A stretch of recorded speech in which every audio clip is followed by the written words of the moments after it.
আমাকে একদিন আমার এক বান্ধবী বলল, তোকে আমি না আগে সহ্যই করতে পারতাম না, দেখলেই রাগ উঠতো। আমি জিজ্ঞাসা করলাম, কেন? আমি কি করেছিলাম? বলে, কলেজে তুই একটা ঝুটি করে আসতি, এত ঘন চুল ছিল, ফর্সা ছিলি, সারাক্ষণ হা হা হা হা হা হাসতি। এটা দেখে আমার খুব রাগ উঠতো, হিংসা লাগতো। আমি পিছন থেকে তোকে শুধু গালি দিতাম, আর অন্যরা বলতো, গালি দাস কেন, ও তো সবার সাথে মিশে। আমি তার কথায় রাগ করিনি, কারণ সে খুব সাদা মন নিয়ে আমাকে কথাগুলো বলে দিয়েছিল।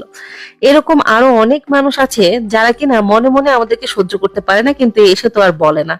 তবে আমি সেদিন থেকে খুব গভীরভাবে চিন্তা করলাম যে সেই 9 বছর বয়স থেকে আমি ওকে চিনি। আমার তো কোনোদিন মনেই হয়নি সে আমাকে আড়ালে গালি দিতে পারে বা আমার বান্ধবী না।